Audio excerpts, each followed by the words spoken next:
Hey guys, tonight we're slipping quietly into a world where one misplaced hemline could shatter your reputation forever. You're standing in your bedroom, somewhere in the middle of 19th century England. The fire in the hearth has long since died down. The air is crisp and you're already bracing for the corset, the 5 layers of petticoats, the stockings, the gloves, the hat. But before all that, there's one silent rule hanging above your head like a velvet noose. No one must ever see your ankle. Not your neighbour, not a passing coachman, not even the wind is allowed a peek. You won't believe this, but in Victorian society, ankles were considered dangerously erotic. Yes, ankles, not bare shoulders, not cleavage. A curved bit of bone just above the shoe was apparently enough to provoke scandal, inspire gossip, and question a woman's moral character. All right, before you get too cozy, go ahead and smash that like button and subscribe, but only if your heart says yes. And hey, tell me in the comments, where are you listening from tonight? What time is it where you are? Dim the lights, get that fan going for some background vibes, and let's chill into tonight's little adventure. You step into your stockings before sunrise. They're pale, finely woven, and they reach high enough to disappear under your bloomers and petticoats. You're careful not to tug them too tightly. If they wrinkle or sag, someone might notice, and if someone notices, someone might talk. Outside, the air smells like soot and tea.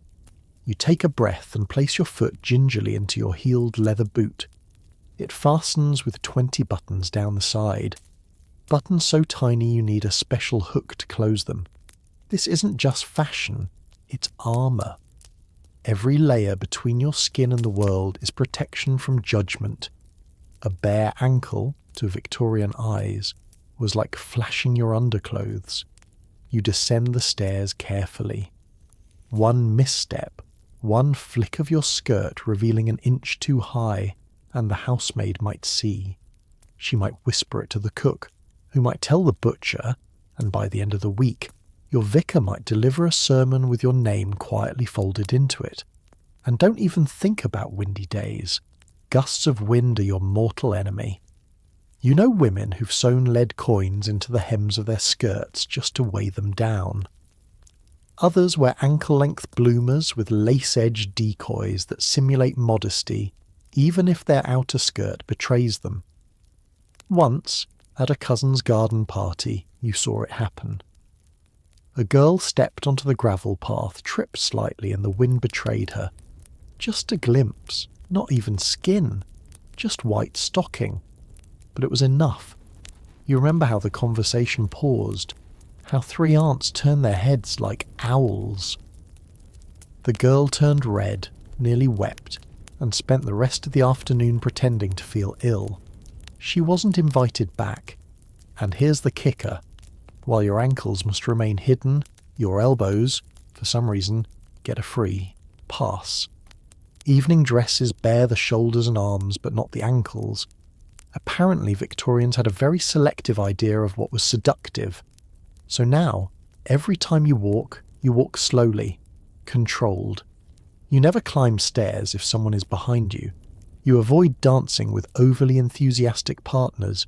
Even boarding a carriage becomes a tactical operation. Gather your skirts, check the wind, and ascend gracefully, without flashing a millimetre of scandal. It's not just about dignity, it's about belonging. An exposed ankle doesn't just make you improper, it makes you different. And being different in Victorian England is one of the most dangerous things a woman can be. You grip your parasol a little tighter. It's not even sunny, but the parasol completes the illusion. Modest, composed, covered. You pass the baker's wife on the lane and offer a nod. Not too low, not too eager, and most importantly, not a single step of yours lifts the hem too far. Because in this world, modesty isn't virtue, it's survival. As you make your way to the dressmaker's shop, you catch a glimpse of a girl, probably no older than 16, rushing across the muddy lane with her skirts hitched up to avoid the puddles. It's only for a second, but you spot it. Her ankle, fully visible, stockinged, but unmistakable. and she's laughing. You freeze, just slightly. Not out of horror, but confusion. How is she not afraid? The older woman beside you, your aunt perhaps, or your chaperone for the morning, clicks her tongue disapprovingly. Girls these days, she mutters, barely above a whisper, but laced with enough judgment to wither an oak tree. You nod, because you have to. But in your chest something stirs. It isn't quite rebellion. It's not even curiosity. It's something smaller, quieter. Envy. You envy that girl's ankle. That one brief moment of ease. That ability to laugh while her skin defies society, even for a second. But you can't do that. You know better. Because you've been raised with stories, not fairy tales, but cautionary ones. You know of a distant cousin whose bare ankle led to whispered invitations, which led to scandal, which led to being shipped off to a rest home where no letters came back. You know a neighbour girl whose engagement was broken off because a guest saw her lifting her skirts too quickly while stepping over a puddle. The groom's mother called it a sign of looseness. This is the world you live in, a world where ankles determine marriage prospects and lace trim can rewrite your social ranking. But there's also something darker beneath the surface. You've heard the rumours too, the ones whispered by housemaids after dark, that some men, respectable, married men, request glimpses of a woman's ankle in private, that they pay for it, that some actresses and dancers are admired not for their talent, but for how daringly short their performance costumes are. It's all part of the same machine, public shame, private obsession. Your ankle must be invisible by day, yet men will fantasize about it behind velvet curtains at night. You're not supposed to know that, but of course you do. So you tighten the ribbon at your wrist. You lower your hem half an inch before entering the shop. You take each step as if you're performing, because in a way you are. Every moment is a test. Are you modest enough, graceful enough, silent enough? But most of all, are you covered enough? Inside the shop, a new fabric catches your eye. Striped pale blue and ivory. You think, briefly, how nice it would look as a summer dress. But then you wonder, will the hem fall low enough? What if you have to climb a garden step? What if the carriage hits a rut? Could someone see? You abandon the idea and choose the heavier wool blend. It's less flattering, but it won't betray you. You can trust it not to ripple in the wind or lift when you sit. You can trust it to keep your secrets, to protect your ankles from the hungry eyes and sharpened tongues of Victorian society. By the end of the day, your legs ache, your boots pinch. Your posture has been rigid for hours, and your entire body feels like it's been held in place by invisible strings. But your ankles, they remained hidden, and in this world, that means you did everything right. You sit on the edge of a velvet chaise, holding a porcelain plate in one gloved hand and a silver fork in the other. Afternoon tea is in full swing, tiny sandwiches, miniature cakes, and fruit arranged like still life art. There's polite chatter, the occasional cough into a handkerchief, and the ever-present sound of china clinking against china. Across the table, a woman reaches delicately for a slice of pear. You follow suit, but your hand stops mid-air, because on the same platter sits a perfectly ripe banana, and you absolutely cannot be the one to take it. You glance around subtly. Has anyone touched it? Is it simply decoration? But no. The host, in a burst of enthusiasm, insists, "Oh, do try the fruit, dears. Bananas, imported this week." You blink. Because while the banana is new to England, only widely available thanks to steamship trade with the West Indies, its shape, texture, and manner of consumption have already earned it a terrible reputation among Victorian women. You glance at your chaperone. She raises a single eyebrow. That's enough. You retreat to the safety of a tea biscuit. Because here's the problem. Eating a banana requires intimacy. You have to peel it, hold it, take bites, chew. All while maintaining eye contact with the other guests? Not a chance. Not when the banana has become a symbol of indecency, unspoken of course, but widely understood. It's not written in any official etiquette guide, but every woman knows bananas, peaches, and other fleshy, dripping fruits are best avoided in polite company. Some say the Queen herself once refused to allow peaches to be served with their skins on. Too messy, too suggestive. Others whisper that an actress was once booed off stage simply for biting into a peach during a scene. A peach. But the banana? It's in a class of scandal all its own. And it's not just about the act of eating, it's what it suggests. The shape, the softness, the slow, deliberate peeling. It doesn't matter if you're the most modest woman in the room, a single banana can undo years of careful reputation management. Even fruit salads become minefields. Some hostesses slice everything into cubes just to avoid any unfortunate interpretations. Others soak the fruit in wine, claiming it's for preservation, but everyone knows it's so no one will be tempted to lick the juice from their fingers. You sigh gently and reach for a dry cracker. Still, part of you wonders, what if you were alone? Just once. Could you peel it slowly, boldly, even laugh while doing so? But this world is not built for those thoughts. You sip your tea and banish them. The woman beside you makes a fatal error. She picks up the banana with a gloved hand, peels it halfway, and takes the tiniest bite imaginable. She doesn't chew, just presses it between her teeth and swallows. The room quiets just slightly. It's enough. Someone coughs. A servant shifts in the hallway. Your chaperone stiffens, and, though no one says a word, you know, she will not be invited to the next tea. Later that evening, you're in the drawing room with your mother and two of her bridge companions, listening to them trade thinly veiled insults behind lace fans. The topic, inevitably, circles back to that woman from the tea. Did you see how she held it, one says, not even with a fork. No sense of boundaries, another murmurs, dabbing her lips though she hasn't taken a sip in minutes. Or shame.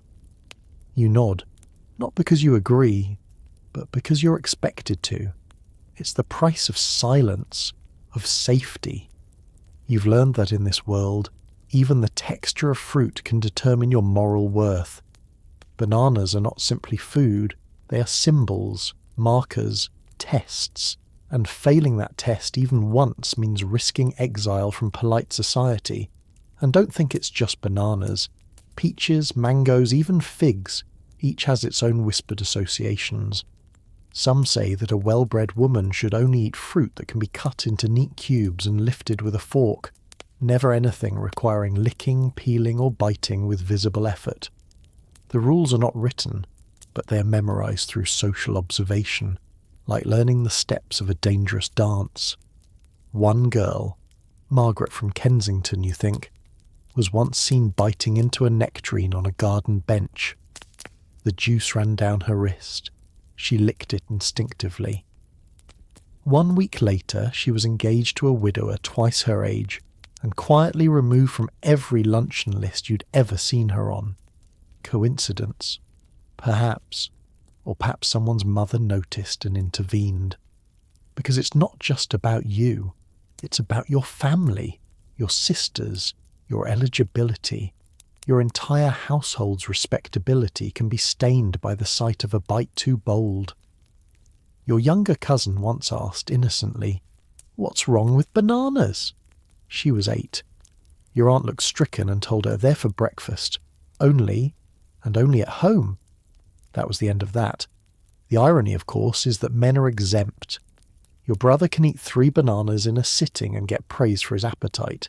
He can slurp oysters straight from the shell, lick plum juice off his fingers, even belch after supper, and still be considered a fine, marriageable gentleman. A bit rough, perhaps, but charming. You must manage your mouth like a stage curtain. Anything that passes through it becomes a moral gesture. Each bite is choreography, each chew a performance in restraint. And so you practice. In your room, you practice cutting a banana into slices before you eat it. You practice eating peaches with a spoon, carefully scraping the flesh from the pit so you don't have to suck. You practice tucking a napkin under your wrist before lifting fruit to your lips. All of it for the illusion of effortlessness. To look like a lady who never struggles, never hungers, never drips juice down her chin. Eventually you stop choosing fruit at social functions altogether. Too risky, too symbolic. You learn to survive on dry cakes and conversation. And yet, in the privacy of your kitchen, long after the guests have gone, and your maid has been dismissed for the night, you take a banana from the pantry. You peel it, slowly, luxuriously. You don't look over your shoulder. You don't flinch. You bite into it, and you laugh. Just once. Just enough. And in that single moment, your mouth is entirely your own. You're in the garden, wearing your second best walking dress. Still heavy with layers, but at least it doesn't trail in the mud like the blue satin one. The sun is warm, the hedges are trimmed, and the scent of lavender wafts from the corner beds. A bird hops past you. You bend down ever so slightly to pick up a fallen glove, and your knees instinctively lower. Stop. You freeze. You can't, you mustn't squat. You immediately correct your posture, straightening your back, legs pressed neatly together, the motion stiff as a board. One glance around confirms it. No one saw. You exhale. Crisis averted. Because in the Victorian world you inhabit, how you position your body is a moral declaration, and squatting, crouching, or anything that spreads your legs, even slightly, is not just unladylike. It is indecent. There's a reason Victorian etiquette guides devote entire chapters to how a lady sits. A woman must always keep her knees together, ankles crossed, back straight. And whatever you do, don't touch the ground with both feet flat if your bottom is lowered. That's common. That's what the washerwoman does behind the yard gate. That's what children do when playing with sticks in the mud. That's what the help does. You are not the help. You're a lady. Or at least you're trying to be seen as one. And that means your body must stay vertical, narrow and contained. No lounging, no flopping, and absolutely no squatting. Even in private, the rule lingers. You've seen girls chastised by their governesses for kneeling too low while retrieving a fallen book. One poor cousin tried to tie her shoe in the parlour, crouched like a cat, and was told to compose her limbs or risk vulgarity. The phrase haunts you. Compose your limbs. As if your arms and legs are rebellious musicians threatening to break into jazz at any moment. In your family, there's a little bench by the entryway. Not for sitting. No, it's for resting one hand as you bend correctly to adjust your hem or fix your shoe. Always with dignity. Always with one leg extended backward, as if you're about to curtsy to the Queen herself. Sometimes it takes longer to tie a bootlace than to walk a block. But speed is not the point. Elegance is. Containment. Stillness. You watch a boy, probably 12, chase a hoop down the cobbled street. He squats easily to pick it up, then springs into motion laughing, and you feel something strange stir in your chest. Not longing. Not quite. But a quiet kind of grief for a body that moves without fear. Your body, by contrast, has become a set of rules wrapped in fabric, and posture is everything. A slouch hints at laziness. Legs apart hints at looseness. Resting your elbow on a table, only in the privacy of your own room and only if you're writing poetry about melancholy. You remember a story once told at a sewing circle. A young woman bent down to feed a stray cat behind her house. A neighbour saw her, squatting skirt, lifted slightly at the knees, and wrote an anonymous letter to her father. She was promptly forbidden from walking alone again. The cat presumably went hungry. The fear of your own knees becomes instinctive. You begin to move like clockwork, deliberate, upright, choreographed. Even when you're alone, your muscles remember the rules. You perch on chairs instead of sinking into them. You kneel on one side only, never both knees. You pick things up by bending at the waist, like an awkward mechanical crane, rather than letting your body lower naturally to the floor. It's not about comfort, it's about control. And there are layers beneath these layers, both fabric and expectation. Your dress restricts you, yes, but it's the corset that turns your spine into a rod and your rib cage into a cage. With your abdomen cinched and your breath shallow, it's physically painful to squat or fold. To do so might mean tearing a seam, or worse, snapping a bone. One woman in Bath allegedly broke 2 ribs after sitting without poise on a low stone bench. Another fell ill after crouching to avoid the rain and exposing her underlayers to the damp. Whether these tales are true or not hardly matters. They're retold like scripture, warnings to keep your limbs disciplined and your instincts buried. Even furniture conspires against you. The seats in genteel households are made shallow on purpose, with no room to lounge or sink in. Armchairs are narrow, backrests are stiff, rocking chairs, associated with grandmothers and servants. Sofas are for sitting upright and sipping tea, not napping, sprawling, or, heaven forbid, tucking your feet underneath you. But it's not just posture, it's positioning. If you're seated and your legs accidentally spread, just slightly, you feel the heat rise in your chest. You know, someone will notice, a matron, a governess, a stranger with a sharp eye, and even if they don't say anything, they will remember. Your reputation is made not in grand speeches, but in fleeting moments like this. And so you fold yourself up, day after day, into the narrowest version of yourself. Your spine aches, your legs throb, but you endure. Because sprawling is for men in clubs, slouching is for drunkards in the street, and squatting is for animals. Still, in the garden there are moments, brief, unguarded, where instinct overtakes decorum, like when your dog drops his ball at your feet, or when a daisy blooms just outside the neat path, too small and too lovely to ignore, and sometimes you do it.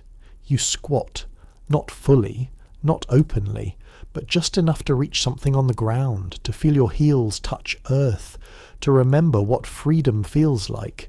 You don't stay there long. But the sensation lingers. Later that night in your room you'll try it again.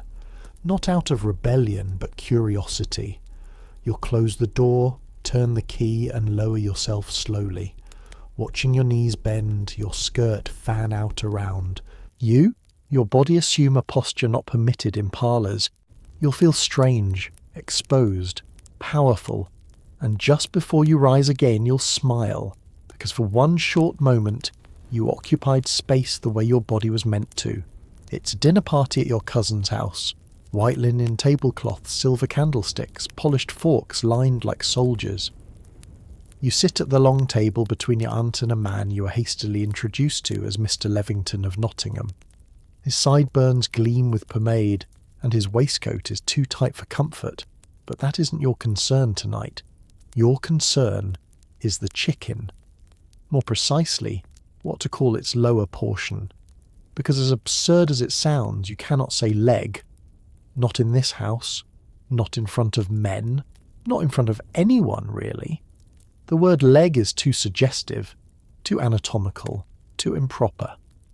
You glance at the platter as the servant carves the bird and wonder, can you get away with just pointing? You remember the rule drilled into you by your finishing governess.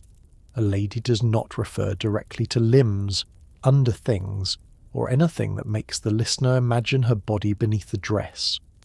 That includes legs, pantaloons, corsets, busts, thighs, and yes, even the word trousers.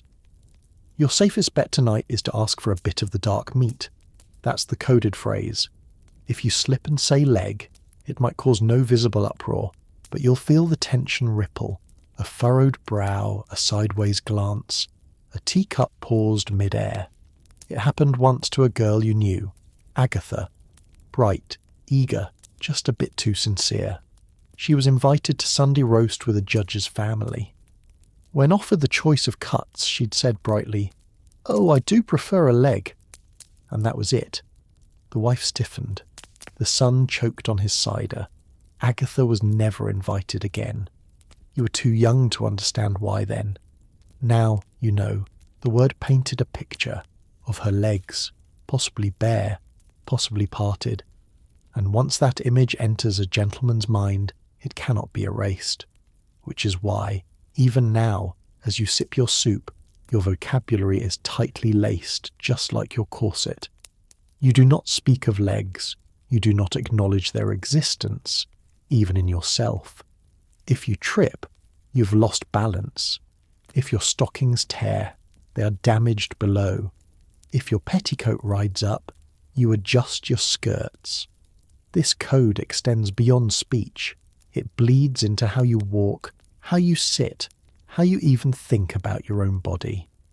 Legs become abstractions. Ghosts. You have them, of course, but you're never supposed to acknowledge them. Mr. Levington, beside you, says something about his hunting trip. Caught a buck by the hind leg, he says. You flinch. Not because of the imagery, because he said the word. Aloud. Boldly. Without shame. Men can do that.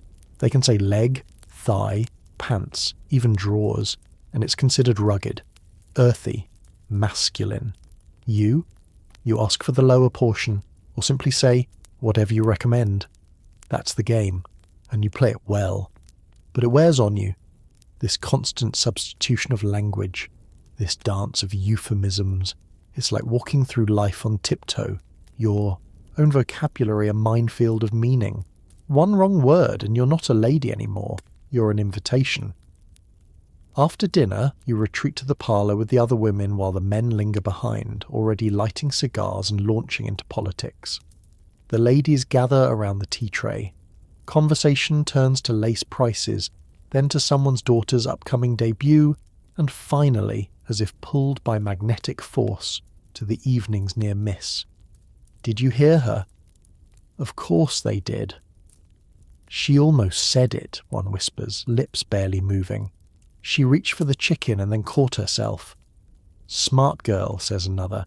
Quick tongue, or rather, quick to bite it. The group chuckles, dainty and restrained. You join in, though your smile feels rehearsed, because you did almost say it. You had felt the word forming behind your teeth. Leg. You'd even tasted the L.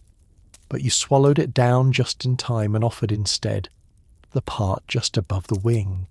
Safe, obscure, acceptable. This is what dinner parties are now. Not just socializing, but survival. A game of phrasing, a performance of vagueness.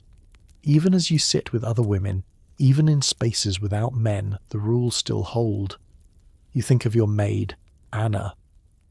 Earlier that week she stubbed her toe and cried out, "Blasted leg," before covering her mouth. You had to scold her gently, though part of you admired her freedom. She doesn't dine with judges. She doesn't attend charity luncheons. She can call her body what it is. You, on the other hand, are surrounded by women who refer to their legs as lower limbs and their underwear as unmentionables. Even the word corset is sometimes replaced with foundation garment, as if the object wrapped around your ribs, squeezing the very air from your lungs, is too intimate to name aloud. One widow in town once referred to her aching hip at a sewing circle, and the host changed the subject so swiftly you'd think she'd sworn. And yet, the absurdity hides something deeper, a fear of the body itself. The Victorian ideal isn't just modesty, it's denial. Denial of pain, hunger, desire, even anatomy. Your very vocabulary is shaped to erase you, but not entirely. At night, in your room, with the curtains drawn and the lamp burning low, you take off your shoes, your stockings, your skirts.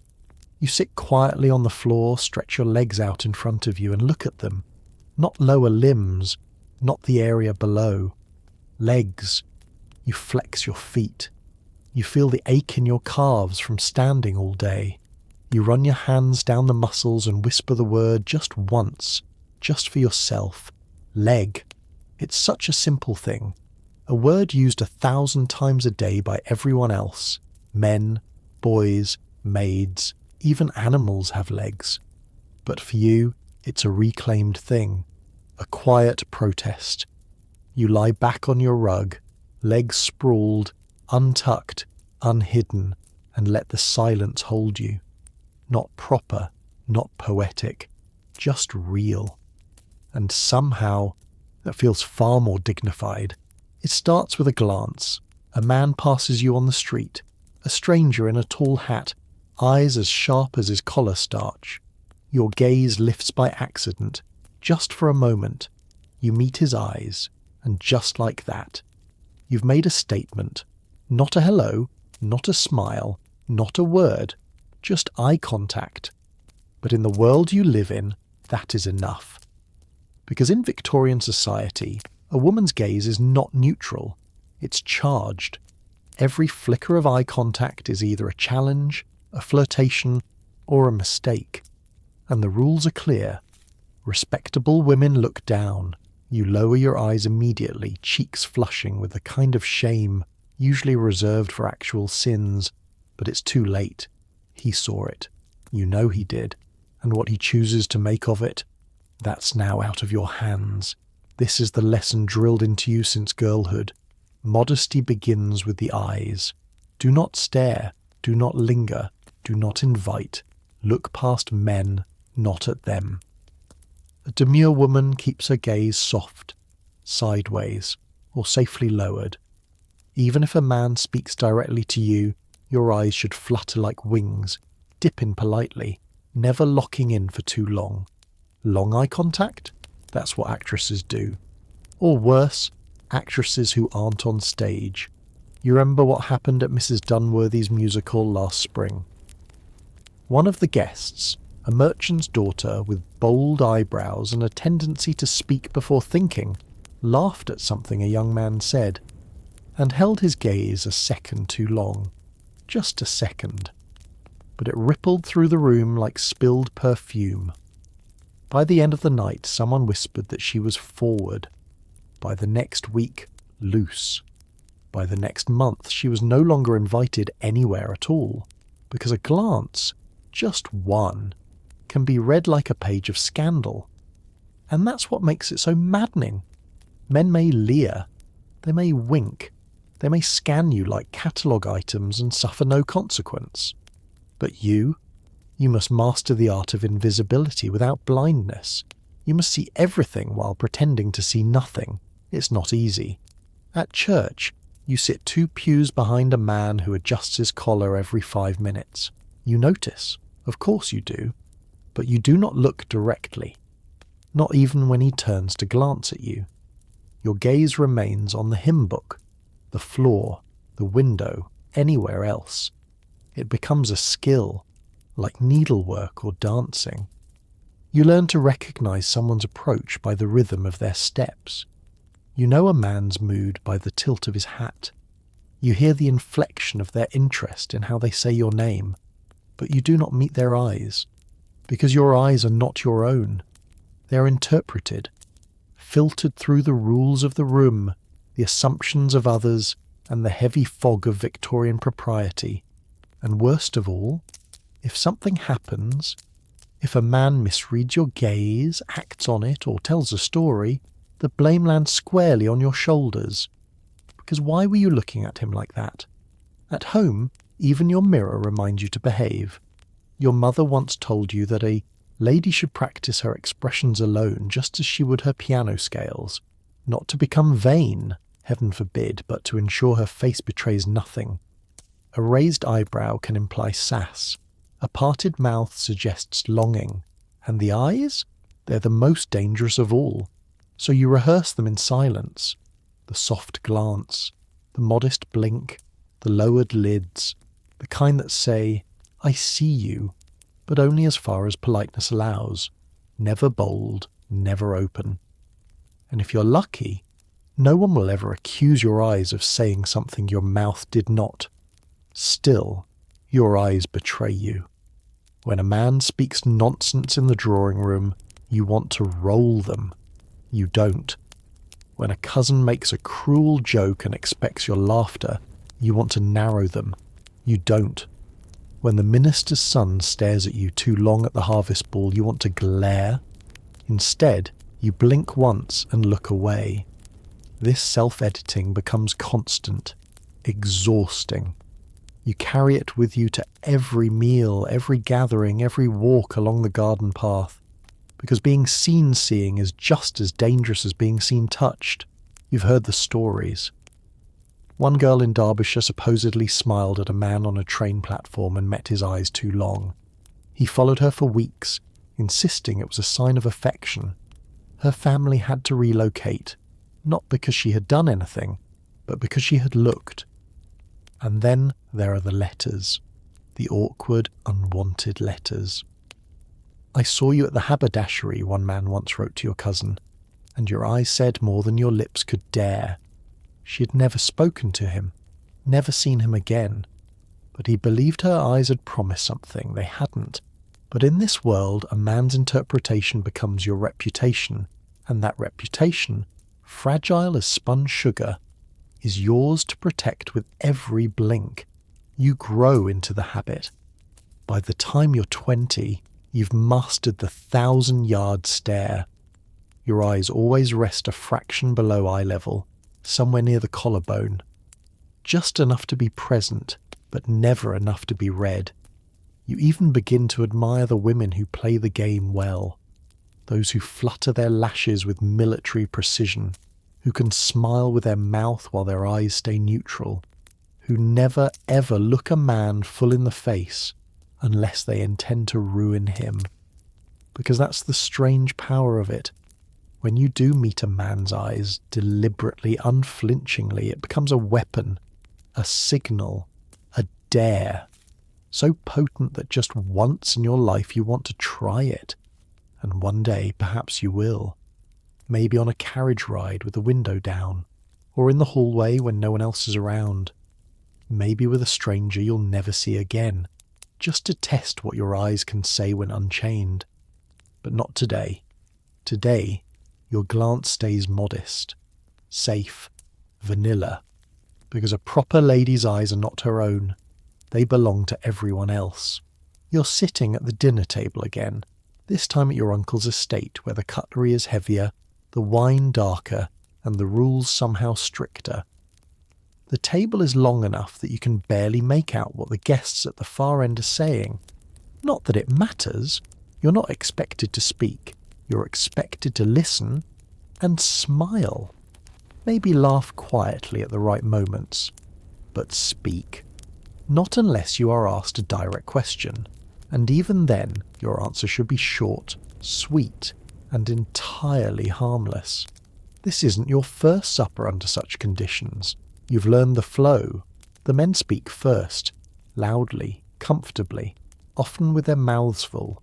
They discuss Parliament, factory strikes, investments in India, or whether or not Darwin ought to be banned outright from polite conversation. They quote Latin. They misquote Shakespeare. They throw out opinions like apple cores, never worried where they'll land. You talk about the weather, the rose garden, perhaps the freshness of the scones, but only if someone else mentions them first. Because as a lady, you're not here to dominate the conversation. You're here to decorate it. Your voice should add colour, never weight. And never under any circumstance should you speak over a man. The worst thing you can be accused of is being too talkative. Worse still, opinionated. Your cousin was once both. At a dinner not unlike this one, she offered a counterpoint to a gentleman's views on Irish self-governance. Her argument was intelligent, measured, even polite.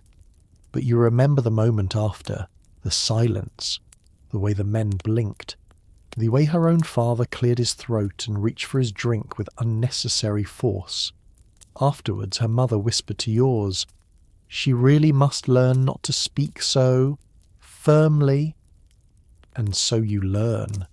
You learn that when someone says something wrong, you nod vaguely. When someone says something shocking, you offer a neutral murmur. And when someone says something clever, you laugh softly, even if you don't understand it. You become a master of filler phrases. How interesting. Oh, I hadn't thought of it that way. Indeed. You learn to speak without speaking, and to keep your true thoughts filed away in the same drawer where you keep your unsent letters and overdue dreams. You're not stupid. Not by any measure. You read novels with complex heroines. You know which countries are at war and why. You secretly understand the basics of bookkeeping from helping your brother, but none of that belongs at this table.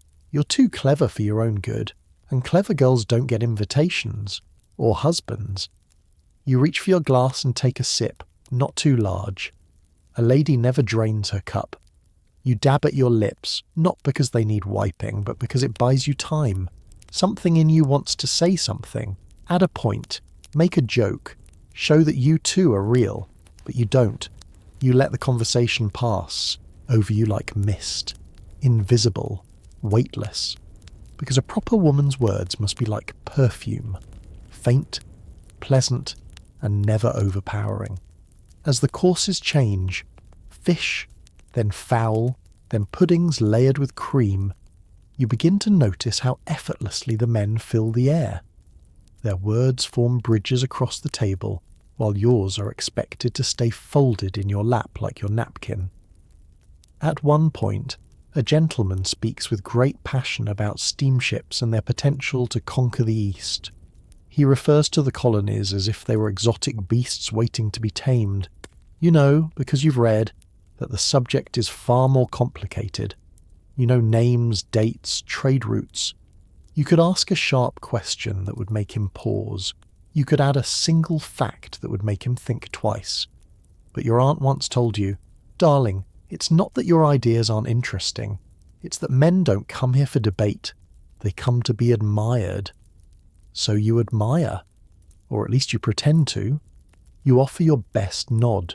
You murmur fascinating, even as your hands clench beneath the tablecloth. And that's the thing, isn't it? This isn't silence. It's camouflage. But not everyone plays the part well.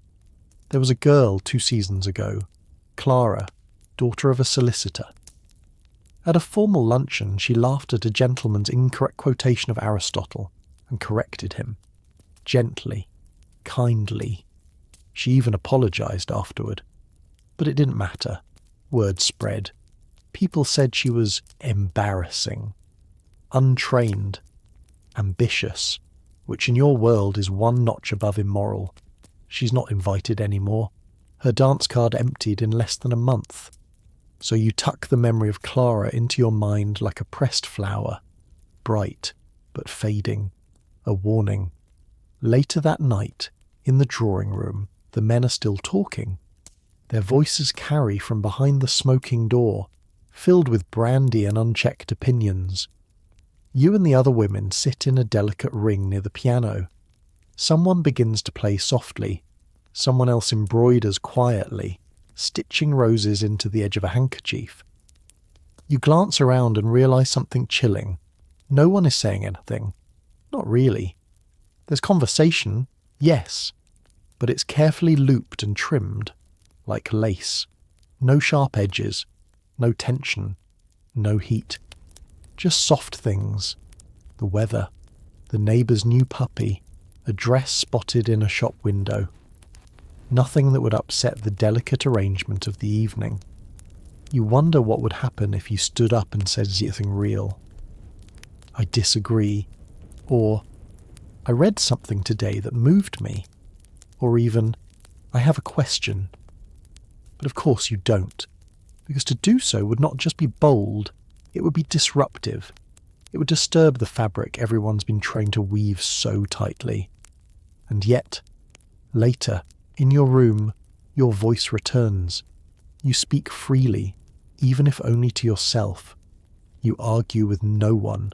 You laugh without lowering your volume. You imagine what it might be like to say things as they are, not as they ought to be. And you whisper just loud enough for the silence to hear, "I do have something to say." No one interrupts, no one corrects you. And for a moment your voice belongs wholly to you. You're standing in the parlour, gloved and perfectly still, waiting for introductions to finish. A distant cousin has just arrived from Kent, newly returned from the continent, well-travelled, and by the way everyone seems to defer to him, undoubtedly a man of importance. The room turns toward you. Names are exchanged. He smiles politely, and now comes the moment of truth, the handshake. But you don't move, you don't extend your hand, you wait. Because in this delicate Victorian ballet, you must never, never be the first to offer your hand. Even if you've met the man before, even if you're excited to see him, even if your palms are sweating inside your kid leather gloves and your instincts scream for connection, you wait. If he offers his hand, you may respond. If he does not, you smile and nod and pretend it doesn't sting. You were taught this rule as early as your multiplication tables. A proper lady never initiates physical contact, not even the most innocent kind. The risk is too great. A handshake can be read as familiarity, or worse, forwardness. And forwardness is the slope that leads, inevitably, to ruin.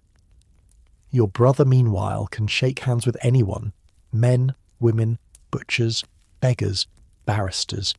His grip is expected to be firm, assertive, a sign of strength. Yours must be soft, decorative, a response, not a beginning. You remember the story of Aunt Imogen. She once offered her hand first to a visiting clergyman, not aggressively, just a polite gesture. But he recoiled slightly, surprised, said something about how modern things are becoming. Later he told someone that she had seemed eager. The word clung to her like smoke for months.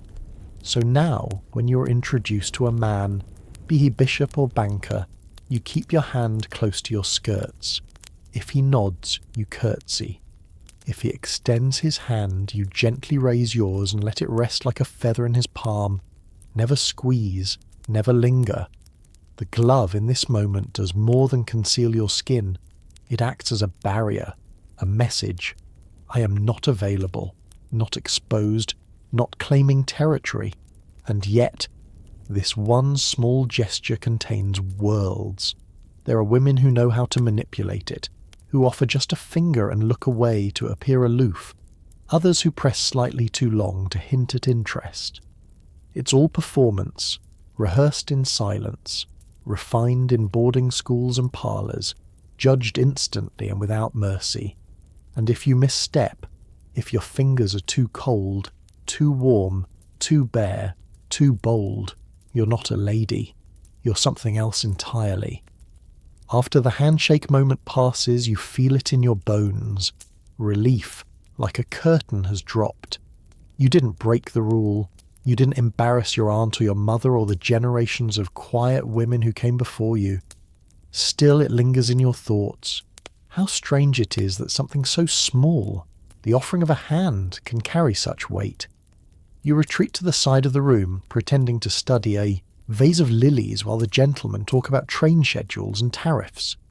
Your hand, still tucked neatly against your waist, pulses with withheld energy.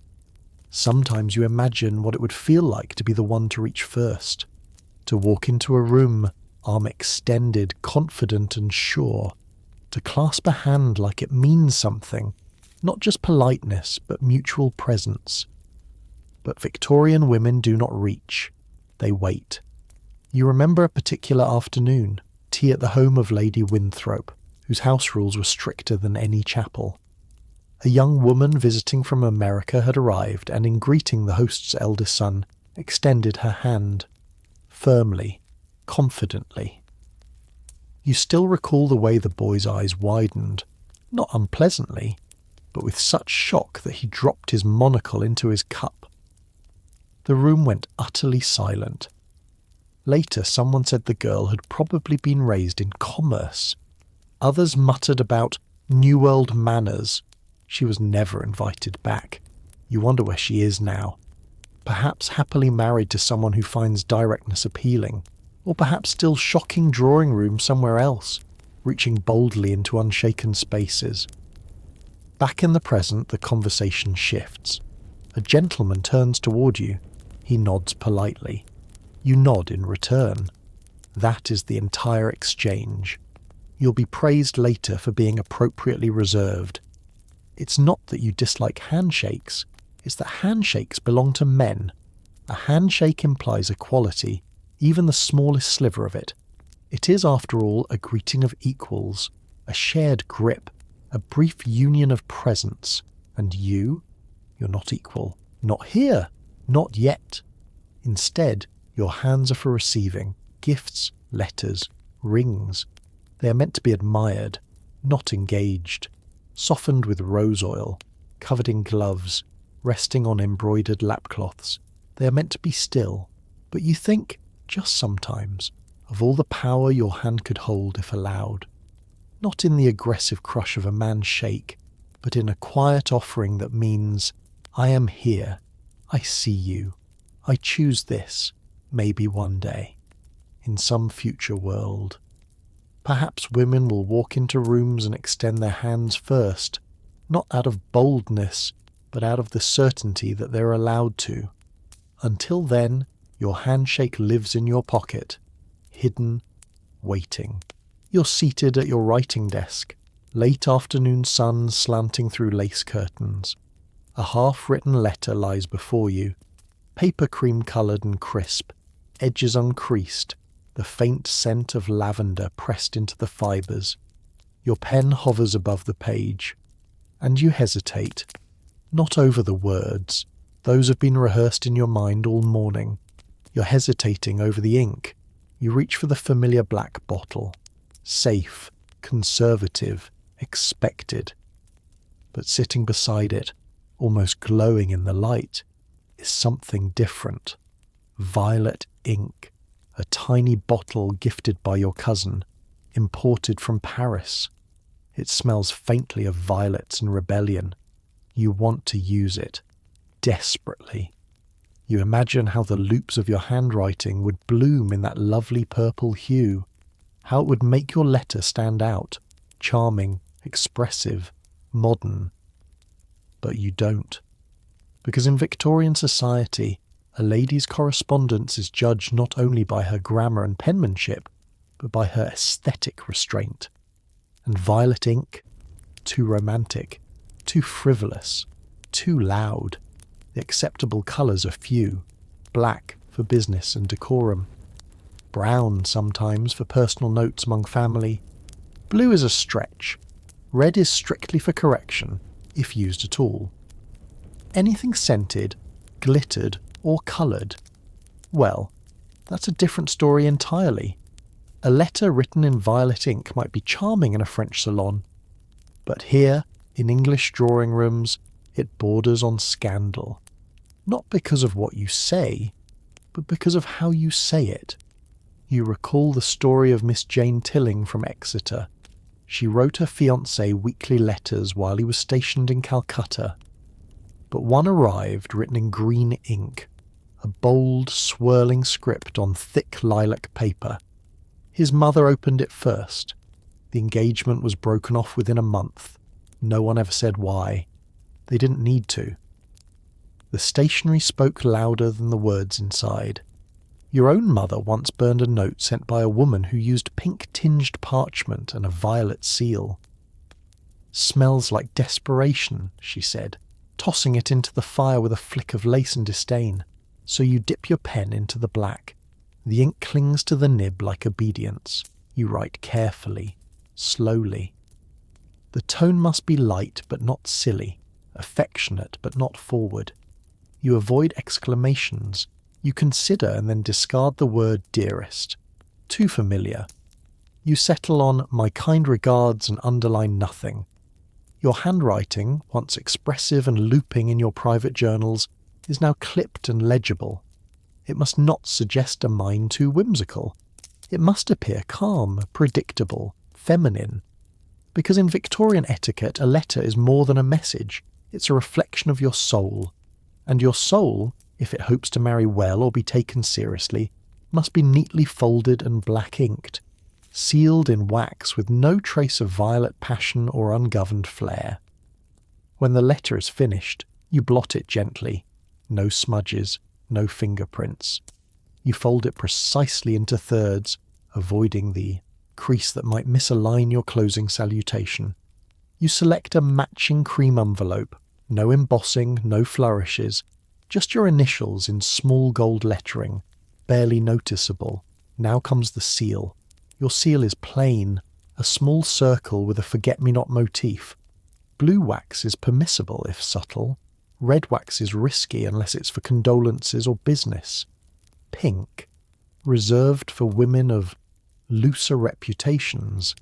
You've heard whispers that a pink wax letter once caused a woman's invitation to the Queen's garden party to be revoked.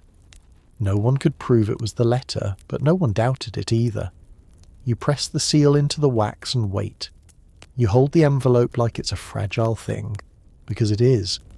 This simple piece of paper can carry affection, ruin, misunderstanding, or marriage proposals, and every detail, ink, seal, spacing, spelling, is ripe for judgment. Later, at the postbox you notice other letters dropped in. One has a pale yellow ribbon wrapped around it. Another smells faintly of rose oil.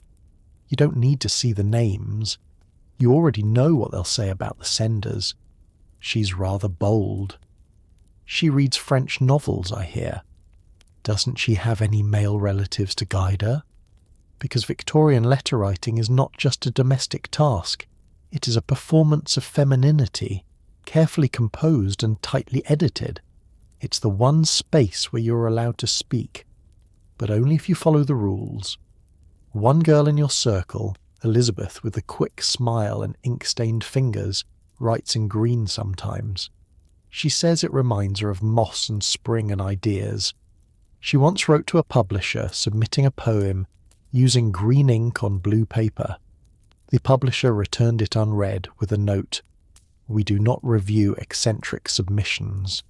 She cried, not because of the rejection, but because the colour had mattered more than the words, and this is the lesson that etches itself into your hand with every letter you write. You may feel deeply, you may dream wildly, you may ache to express something real, but your words must be clothed properly, modestly, predictably, in black. You tuck the sealed envelope into your basket and carry it to the corner for posting. As you walk, you think about the letter itself, how careful, how restrained it is, and how much it does not say. How it omits your small, beautiful thought about the garden in morning light. How it skips the poem line you wanted to include but feared would seem too forward. How it masks your excitement, your nervousness, your hope. It's a polite letter. Perfect, really. It says everything you're allowed to say, but not a word of what you mean. You're walking through the square when a sudden gust of wind sweeps around the corner, snatching at your bonnet ribbons and lifting the hem of your overskirt just enough to reveal the lace of your petticoat. Your hand jumps up instinctively to fix it, but then you remember you're in public, and in Victorian England, adjusting your clothing where others can see you is nearly as improper as exposing what lies beneath. So you freeze. You let the wind play with your hat for just a second longer, forcing your fingers to hover mid-air, undecided between modesty and restraint. In the end, you choose the latter. You lower your hand, straighten your back, and pretend the wind hasn't unsettled you at all. It's not that you're forbidden to fix yourself. Of course not. Everyone knows that pins slip, cuffs twist, bodices shift, but acknowledging it, reaching down to tug a stocking, tightening a glove strap in full view, tugging at your corset lacing or readjusting your skirts in the street. That's vulgar. A lady's appearance must always seem effortless. That's what your aunt used to say. She should look as if no part of her requires maintenance, as if your hat never slides to one side, as if your gloves never loosen, as if your corset never pinches or shifts or bites into your ribs.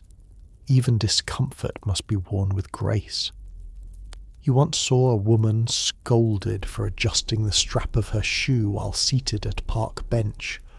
It was a small thing, quick, necessary, but someone saw her bare fingers touch the leather at her ankle. They said it was a most indecent moment. She didn't even look up afterward. She just folded her hands into her lap and pretended her shoe still fit. So you do what you're taught. You let the lace flap a little in the breeze. You hold your chin a bit higher, pretending your bonnet isn't slipping backward. You walk slowly, deliberately, fighting the urge to tug, straighten, tuck or pull. And once you're around the corner, finally out of sight, you duck behind a brick archway. You fix everything in under 10 seconds. Fingers fly over buttons and ties.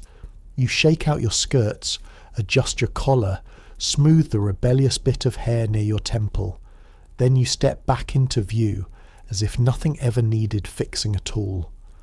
Because that is the secret. A Victorian lady must look composed, even if everything is falling apart beneath the fabric. You've heard horror stories from the opera. The woman whose corset boning snapped mid-performance and slipped sideways under her dress. She spent the next 2 hours motionless, afraid that if she shifted, the entire gown would collapse like a tent with its pole yanked. She smiled through it all, and no one ever knew. Because no matter how uncomfortable, no matter how messy, no matter how human you feel underneath the layers, you're expected to maintain the illusion of perfection, always. Back at home, your maid helps you undress. She unhooks the dozens of fasteners, down your back, lifts layers of petticoats, peels the bodice off your shoulders, and with every layer removed, your posture softens just a little. Your arms no longer stiff at your sides, your shoulders no longer held like delicate glass. You exhale. Your stays were crooked, your maid murmurs as she unlaces them. Must have shifted at midday. You nod. You knew. You'd felt the twist just under your ribs after tea when the corset had begun to bite. But what could you do? Not in the street. Not in the shop. Not even in the powder room at Lady Hobson's. There are no private places for adjustment in a woman's world, only invisible sufferings in public silence. Even mirrors can't always be trusted. You've learned to rely more on instinct than reflection. The feel of a waistband slipping, the ache of a crooked garter, the quiet panic of a bonnet strap that's pulled too tight, but can't be touched until you're alone. Because to adjust yourself is to admit that you have a body. And admitting that you have a body means acknowledging that it moves, shifts, sweats, itches, bulges, cramps, fails to be perfect. And Victorian etiquette is built on the promise that a lady, if trained correctly, will appear untouched by these earthly flaws. You think often of that woman at the theatre, the one whose glove came unbuttoned at the wrist.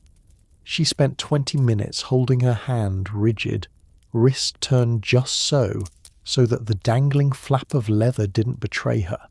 She never fixed it, never reached for it, just endured.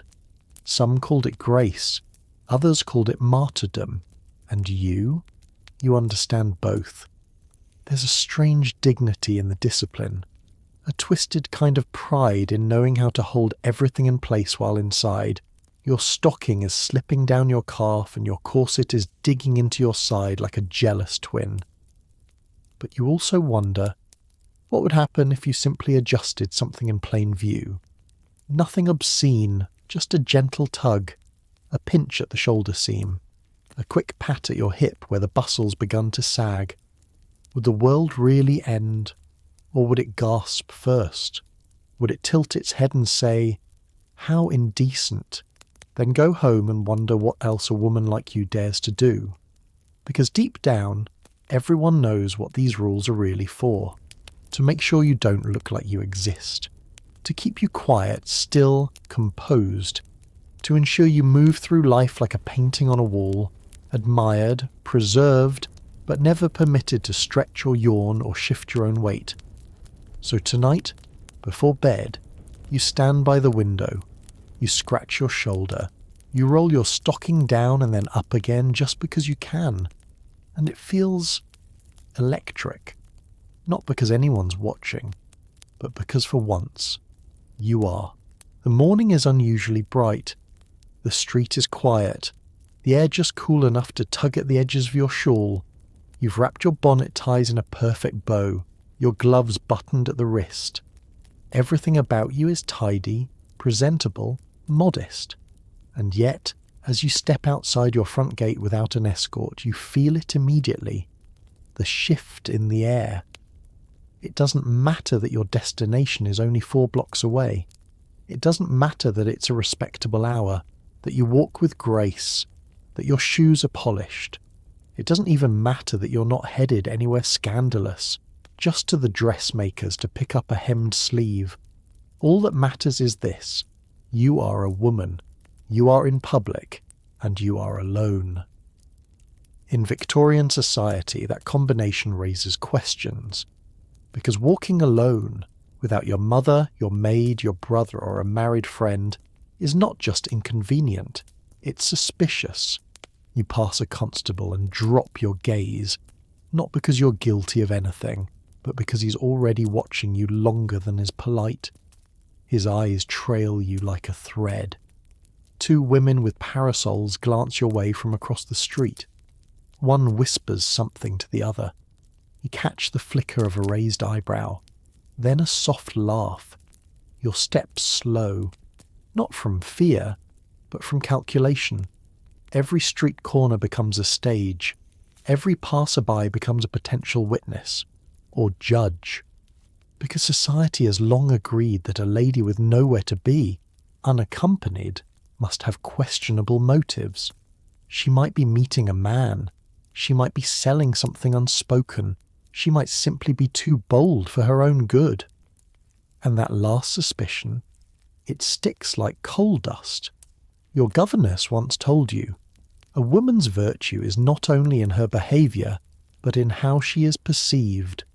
And perception, in the eyes of the Victorian world, is as fragile as spun sugar.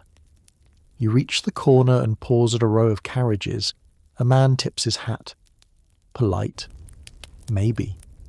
You smile faintly and nod. Just enough to be civil, not enough to invite anything further. But inside, a tension coils between your ribs.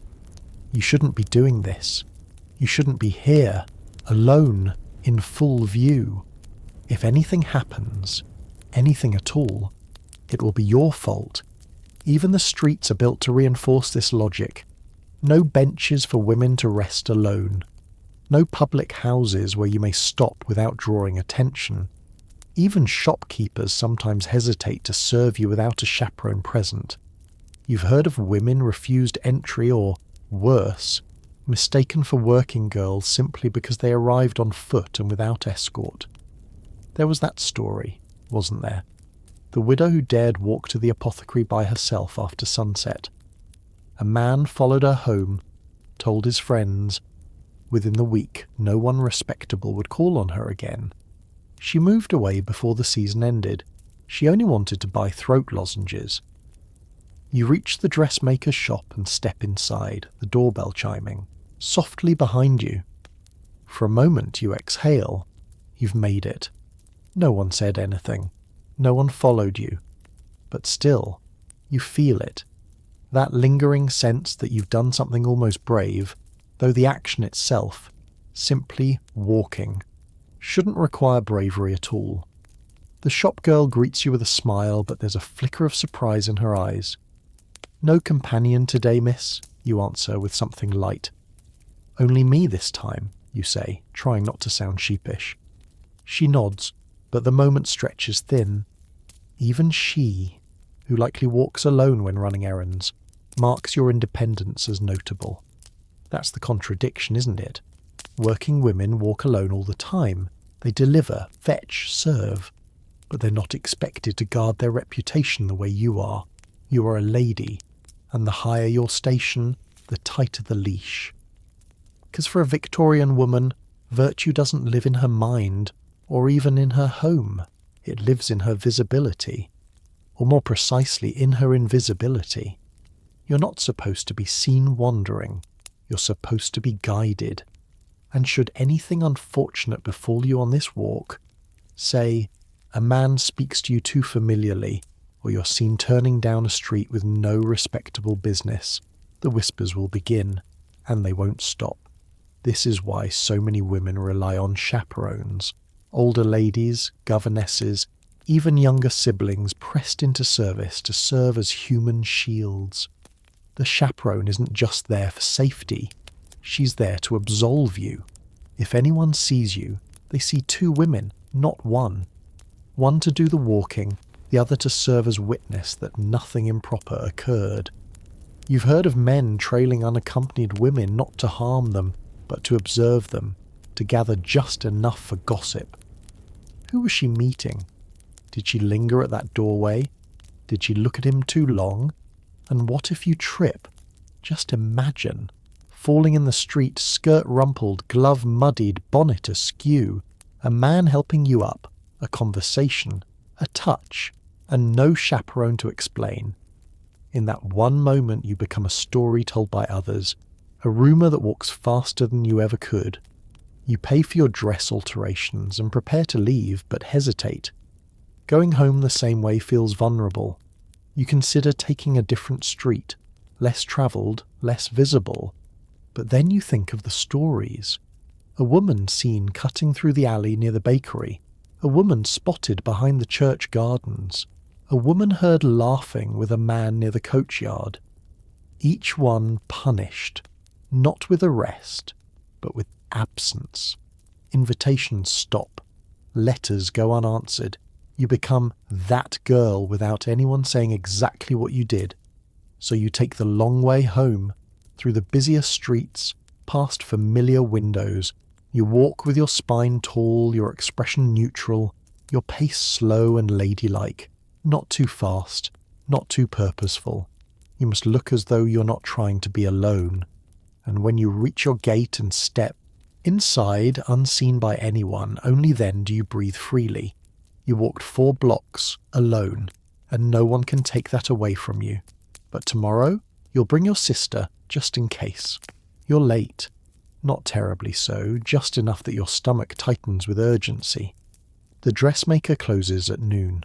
Your hat is already pinned, your boots laced, the package you promised to deliver tucked neatly under your arm. And still, you walk, not run, not hurry, walk. Because in Victorian England, a woman never runs, even when she's late, even when it's raining, even when her younger brother is sprinting ahead, waving her onward with both arms. She does not run, because running implies desperation, because running disrupts grace, because running jiggles things, and if there is one thing a Victorian lady must not do, it is jiggle. You remember the first time you saw someone run in public. It was a housemaid, a girl of maybe 16, dashing out the back garden to chase a laundry sheet whipped free by the wind. Her hair fell loose from its pins. Her skirts flew up at the sides. One stockinged leg was visible for an entire second. Your governess turned pale. "Disgraceful," she said, though the girl hadn't seen us watching. "She'll never find a proper place," she added. It wasn't the running that shocked her. It was what the running revealed. A woman with a body. A woman with urgency. A woman with purpose. Victorian society does not like its women purposeful. Movement is a form of expression, and running, sprinting, sweating, panting suggests far too much physicality. It suggests a woman who is not contained, who is not fragile, who might not stop when she is told. So instead, you walk, quickly, but with measured steps, 1, 2, 1, 2.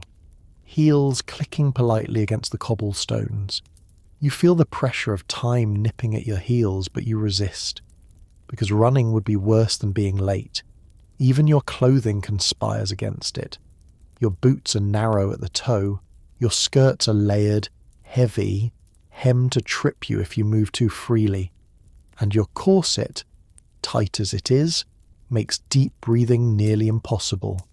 Try to run in a corset and you'll find yourself out of breath in under 30 seconds.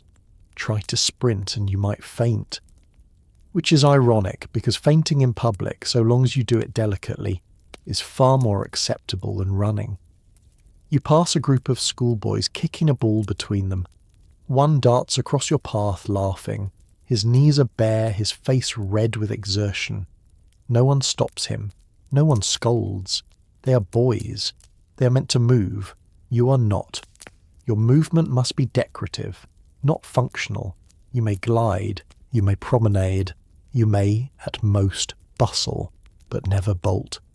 You make it to the shop just in time, barely. The door is still open, and the shopkeeper glances up as you arrive, flushed but composed. You resist the urge to bend over, to catch your breath. That would be unseemly. Instead, you nod, adjust your gloves, and pretend your lungs aren't begging for a proper inhale. The truth is, the physical consequences of not running are minor. You'll be a few minutes late. You might miss someone by moments. The real cost is internal, the slow erosion of agency every time you must choose poise over urgency, decorum over momentum. And this isn't just about city streets. Even in rural spaces, even in your own garden, you don't run. Not even when you want to chase the dog. Not even when your skirt snags on a thorn bush and you're left hopping awkwardly on one foot. Not even when it rains and the first heavy drop lands right in the middle of your bonnet. You've been trained to prioritise appearance above all else. You think of the running girl stories passed among women in whispers, not the scandalous kind, just odd ones. Unsettling. Like the vicar's daughter who ran across the lawn barefoot after a letter blown by the wind. Some say her foot was visible. Others say she laughed too loudly as she ran. Either way, the story ends the same. And after that, she was different. Not bad, just different. Which, in this world, is the same thing. You've also heard of a young woman who tripped while running for a train. Her hat flew off, her corset loosened, and 2 strangers had to help her to her feet. She never received a marriage proposal after that. It wasn't that she had done anything wrong. It was that she'd shown the world too much of herself. Running reveals things. It reveals curves. It reveals urgency. It reveals that you are a person, not a painting. And that is the greatest crime of all. After picking up your hemmed sleeve, you walk home at a polite pace. You feel the burn in your thighs, the sweat prickling under your stays. But you smile at the passerby who tips his hat. You lift your chin as you pass the same 2 women from earlier. You are pleasant, unrushed, ladylike. But later, when you're alone in your room, you kick off your boots, toss aside your corset, and run. Not far, just a circle around the rug, skirts gathered in your arms, hair tumbling loose behind you. You don't run with grace or elegance. You run with the clumsy glee of someone remembering how it feels to move with purpose. No one sees. No one stops you. And in that brief, breathless loop, you reclaim the one thing you weren't meant to have. Urgency. You've just heard something truly funny. Not merely amusing, not politely chuckle-worthy. Actually funny. The kind of thing that bubbles up unexpectedly, catches you off guard, and begs for a laugh that erupts, not trickles. But you stop yourself. Because in Victorian society, a proper lady's laughter is delicate, decorative, and above all, contained. No snorts, no guffaws, no shoulders shaking, no head thrown back, no unladylike gasping for breath. You press your lips together and allow the smallest sound to escape. Something like a sigh in fancy dress, a closed-mouth flutter, a gloved giggle. Nothing more. Because here's the rule no one writes down but every woman knows. Loud laughter equals loose morals. Even joy must be managed. You learned this young, at your first formal tea perhaps, when you giggled too hard at your cousin's joke about a chicken and the chimney sweep. A joke so silly it deserved no dignity, but still it made you laugh. And your governess placed her hand gently on your wrist, smiled tightly and said, "Remember, dear, a lady laughs with her eyes, not her lungs."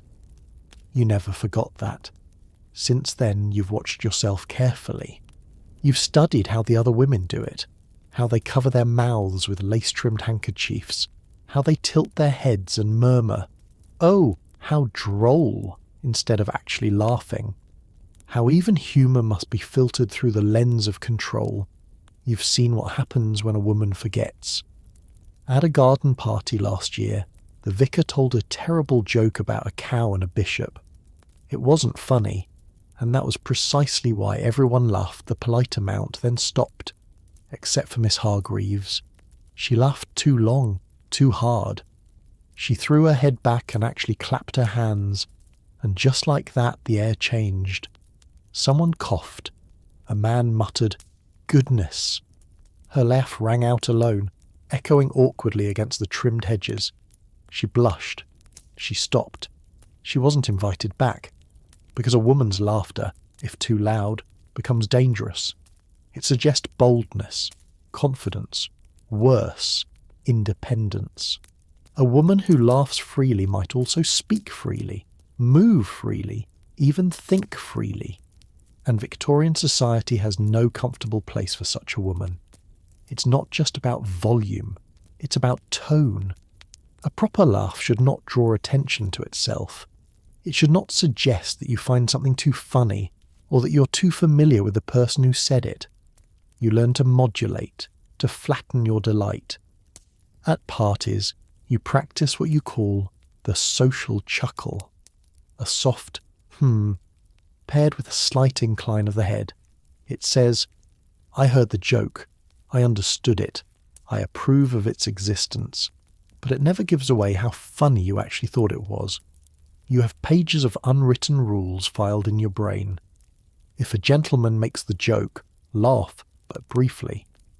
If a woman makes the joke, smile, but only if it isn't at anyone's expense. If a servant says something funny, you didn't hear it. And if you say something funny, best pretend you didn't, because laughing at your own joke, that's practically a declaration of vanity. You once laughed out loud at something you'd read, a satirical piece in Punch magazine. It caught you by surprise. The sound escaped you before you could trap it. Your mother, sewing nearby, didn't even look up. She just said, "Reel that back in, darling." And just like that, you learned again that there is such a thing as excessive joy. And it's not just your family. Etiquette books have full paragraphs devoted to the subject. One recommends that a lady's laugh should be like the fluttering of chimes in a light breeze, audible, but never startling.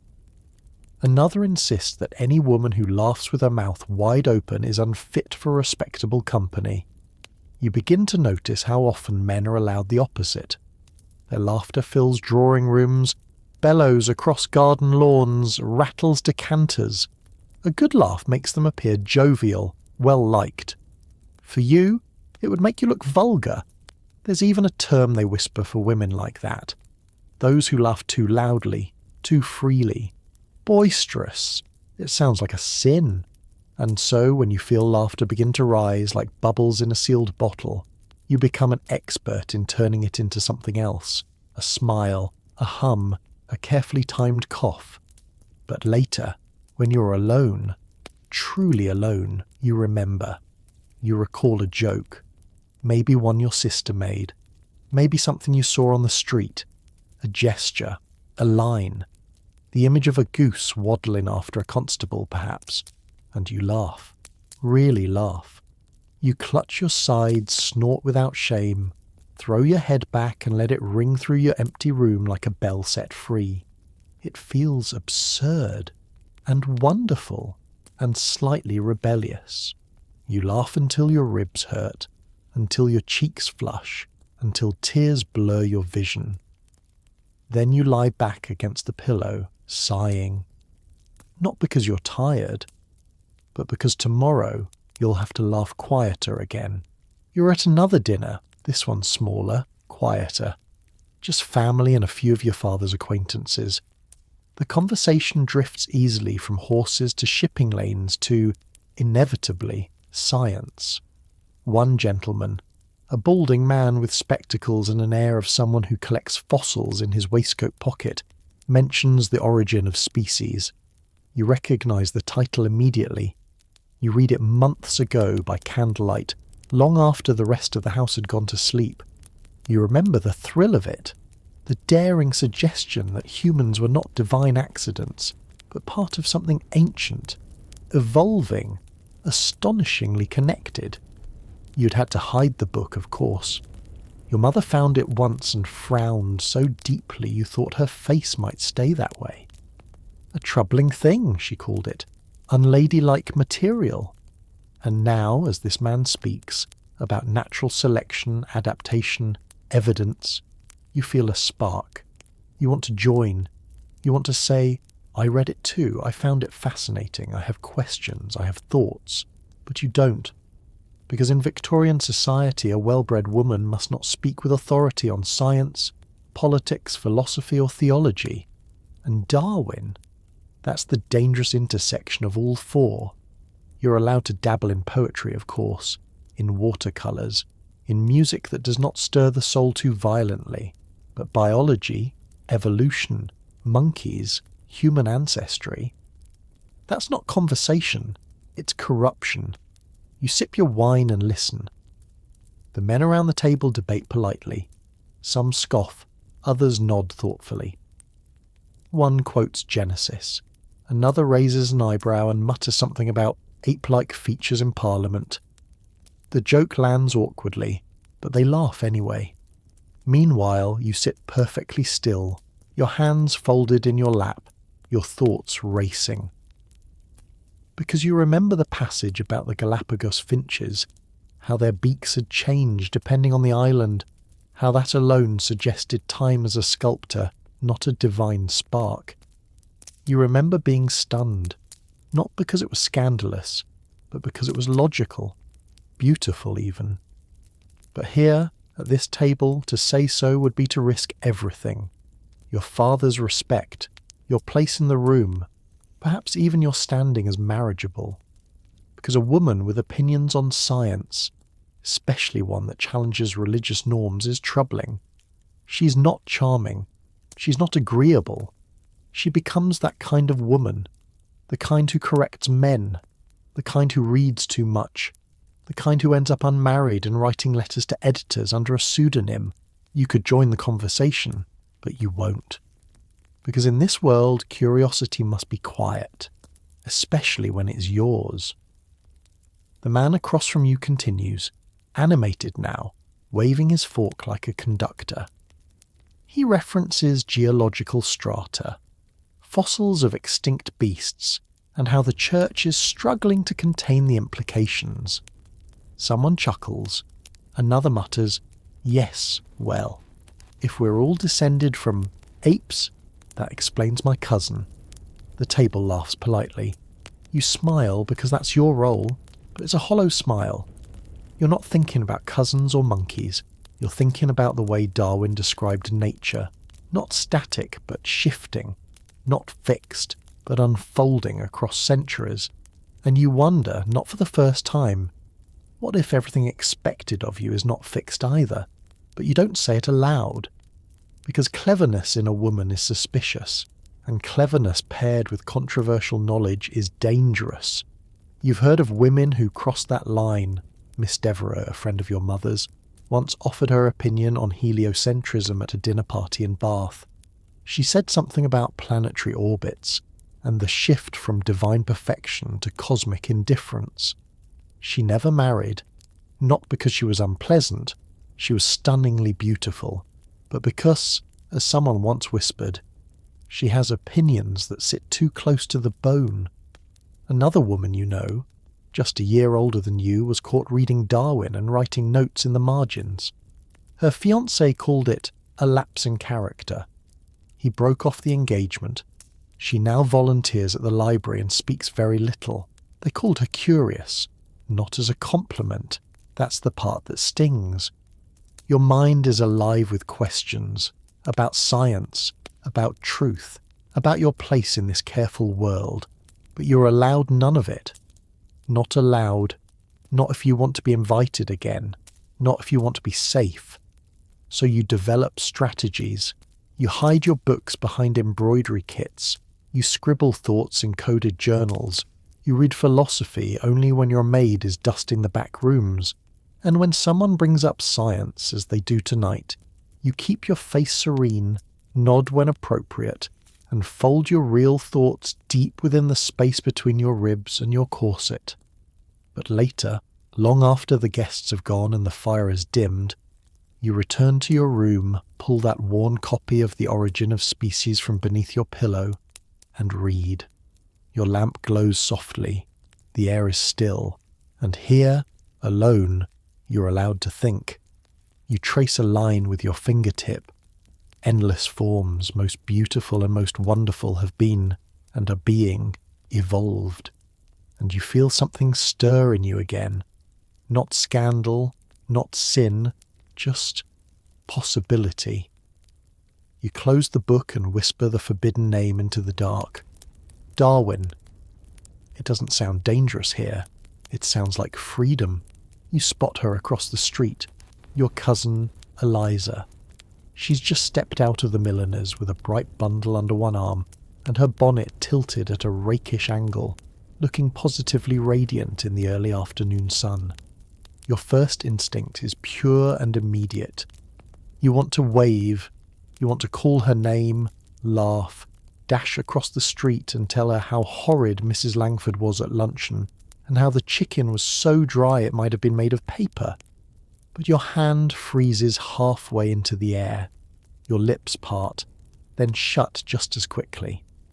Because in Victorian society, a lady does not draw attention to herself in public, not even to say hello, especially not to wave or shout across a street. Doing so would be considered vulgar, almost boisterous, and we know what the word implies for women. It slides quickly from unladylike to unrespectable. You glance around.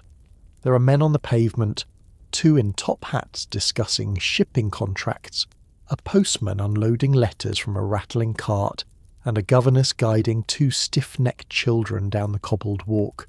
So instead of waving, you do what's proper.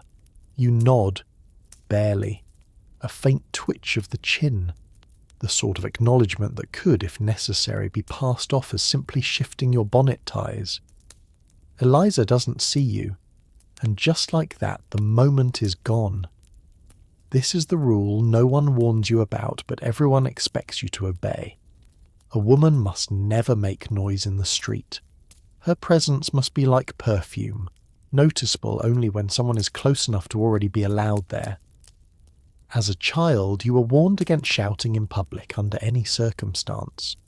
Your mother once saw a flower girl on the corner holler to her sister and muttered, "Like a fishwife.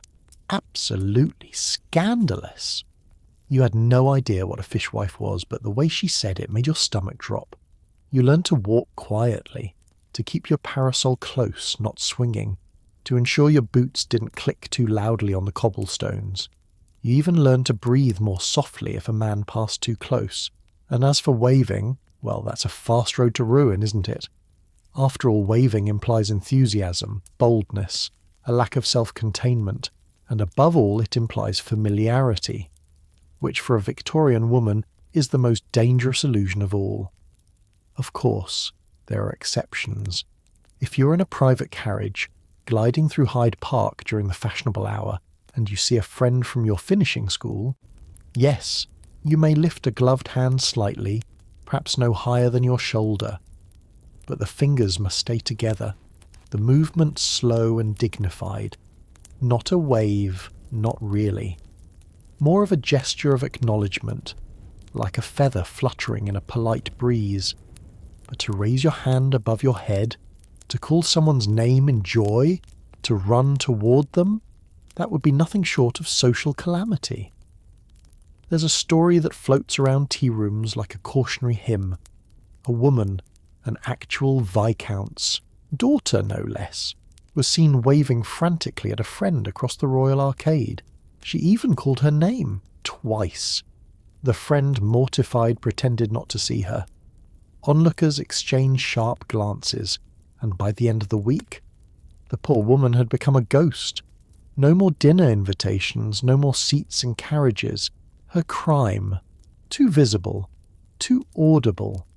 You often wonder how much joy has been muffled behind these rules, how many squeals of recognition swallowed, how many arms lowered half raised in excitement, how many steps hesitated when the heart wanted to run. You're not supposed to ask, but you feel the ache of it, in your limbs, in your throat, in the electric sting behind your eyes when you spot someone you love, and have to pretend you don't. So instead, you rehearse every encounter like a play. If you spot someone in public, you're to approach with quiet grace.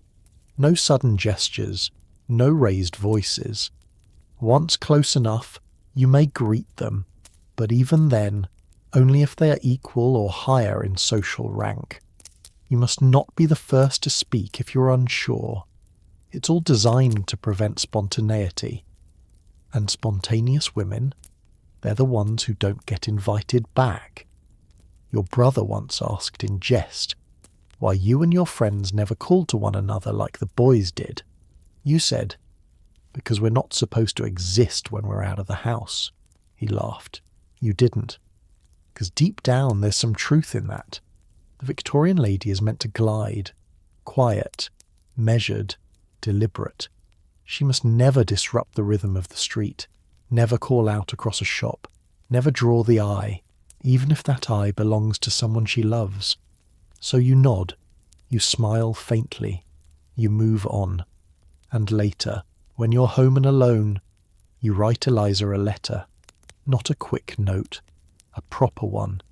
You describe the ribbon in her bonnet, the colour of the package under her arm, the way the light caught her sleeve like a silk flame.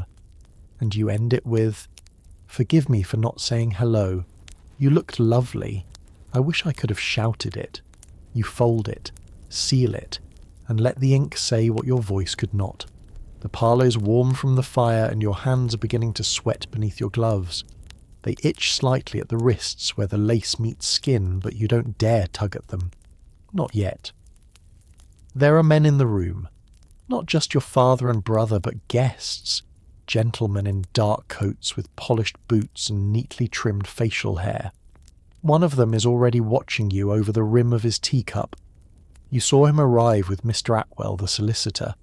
He's quiet, observant, and hasn't stopped glancing at your hands, which is precisely why you must keep them covered. Because in Victorian etiquette, removing your gloves in the presence of a man, especially one not family, was often considered surprisingly intimate, even provocative. It doesn't matter that your gloves are too tight from the summer humidity. It doesn't matter that the seams press into your knuckles. It doesn't matter that all you want is to let your fingers breathe. A lady knows that gloves are more than fabric. They're a barrier, a symbol, a performance. And removing them, that's a private act. There's an odd weight to that idea, isn't there? Something so simple, peeling back a bit of kid leather or lace, could be taken as a suggestion, a quiet invitation.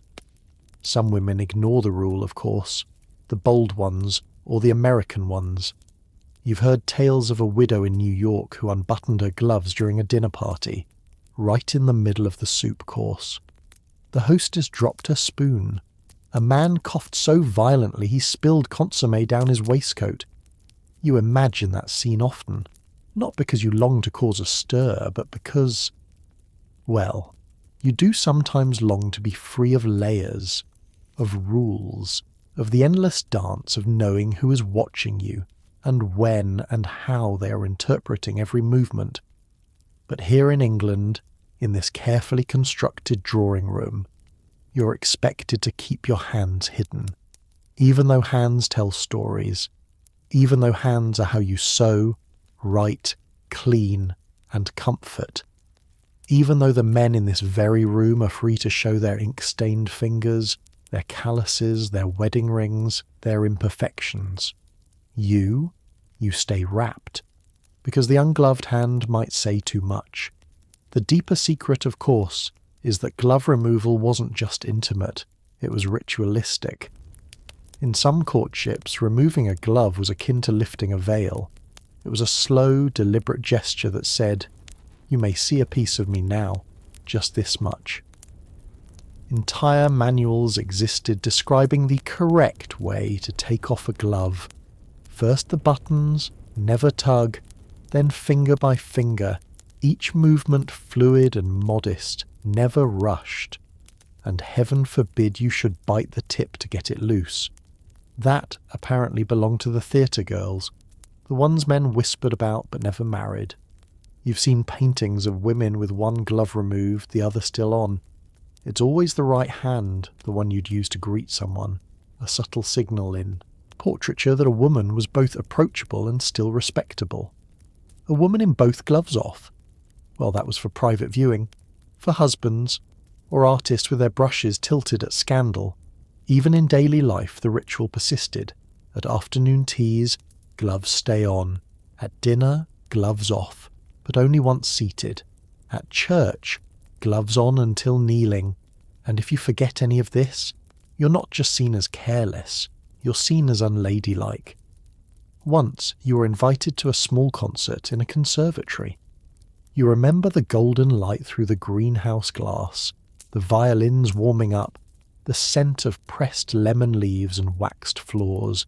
And you remember, just before the music began, a woman near you slipped off her glove too quickly. The man beside her turned slightly, just his eyes, no movement, and it felt like the entire room held its breath. Was it seduction? Was it a mistake? Was it rebellion? That's the strangest part. No one would ever ask her, because what mattered wasn't her intention. What mattered was how others interpreted it. And that's the rule Victorian women lived beneath. Not what you mean, but what they see. You used to think the rule was silly. Now you understand it's something worse, limiting. Because sometimes, on summer evenings, you'd love to remove your gloves and let the cool wind kiss your wrists. You'd love to show someone the ink stain on your thumb from writing too long. You'd love to clasp a hand, not through fabric, but real skin to skin, and feel it return the pressure. But instead, you smile politely. You fold your hands together in your lap, and when no one is looking, you flex your fingers beneath the gloves just to remind yourself they're still yours. It happens suddenly. You're at a garden party, balancing a cup of tepid tea in one hand and a plate of invisible cucumber sandwiches in the other. A gentleman joins your circle, older, distinguished, with that kind of receding hairline that suggests wisdom rather than wear. He speaks charmingly in that half-murmured way that implies his words are always important. You tilt your head, smile, and without thinking you ask the forbidden question, "And how old are you, Mr. Lambert?" The effect is instant. The woman beside you lets out a faint cough that sounds suspiciously rehearsed. Another stirs her cup too vigorously. A third stares down at her gloves as if they've suddenly transformed into maps of the Alps. Mr. Lambert himself freezes, then laughs, though it's the brittle kind that doesn't reach the eyes. You realise too late you've broken etiquette. Because in the Victorian age it wasn't just rude for a man to ask a woman's age. No, the far more curious rule was that women too were not allowed to inquire about a man's age, not even out of innocent curiosity, not even if the man in question looked like he'd personally shaken hands with Napoleon. Why? Because asking a man's age implied impertinence, that you were thinking in terms of numbers, calculation, eligibility. It was seen as questioning his vitality, suggesting perhaps that he was too old or not old enough for something. Marriage, politics, business. You were stepping out of your lane, and a lady must never appear calculating. The expectation is that you float through social life gently, with no sharp edges, that you accept what's given. Introductions, tea, occasionally a proposal, without poking too hard at the package, even if you're dying to know what's inside. So instead, you're taught to infer, to guess. You're told to assess age through grey hair, not birthdays. Through the tone of a man's knees when he kneels to retrieve a dropped glove. Through the vintage of his waistcoat, the stiffness of his joints when he dances, all without saying a word.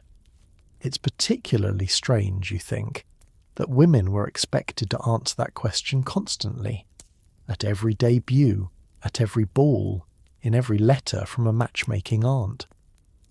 "How old is she now?" they'd ask, peering through lorgnettes as if your face alone didn't give it away. And yet, you were never permitted to return the question, because a woman's age was about value. A man's age, that was about status. Ask a woman's age, and you're weighing her bloom, her prospects, her fading. Ask a man's age, and you risk revealing weakness, the passage of time that no gentleman likes acknowledged. It wasn't just rude, it was almost insubordination. You remember your cousin Louise telling you about a blunder she made at a formal dinner. She had been seated next to a balding gentleman with rheumy eyes who had introduced himself with an exaggerated bow. She thought it would be charming to tease, "Have you seen the Great Exhibition, Mr. Harland? Or were you there for Waterloo?" It was a joke. She was 17, but he didn't laugh. Instead, he turned slowly and said, "A lady should not speak of a gentleman's years, especially when she has so few of her own." Louise didn't eat her dessert that night, and she never joked like that again. The lesson was clear. Your curiosity is dangerous, especially when it's directed upward, because in the rigid hierarchy of Victorian gender and class, knowledge was power, and women weren't meant to wield it. A question, especially one as simple as, "How old are you?" could tip the scales, could turn an invisible gaze into a spotlight, could rattle a man's carefully constructed image. So instead, you perfect the art of silence wrapped in interest. You tilt your head, smile gently, let the men talk about the Crimean War and gas lamps and the railway expansion, and piece together their age from their memories. Sometimes you get it wrong. Sometimes they surprise you. Sometimes you stop caring altogether, but you never ask again. Because in this world, there are questions women simply don't get to ask. Even when they know the answers would be fascinating, you feel it rising before you can stop it. A bubble of laughter, sharp and sudden, brought on by something absurd your cousin whispered just out of earshot from Aunt Marjorie.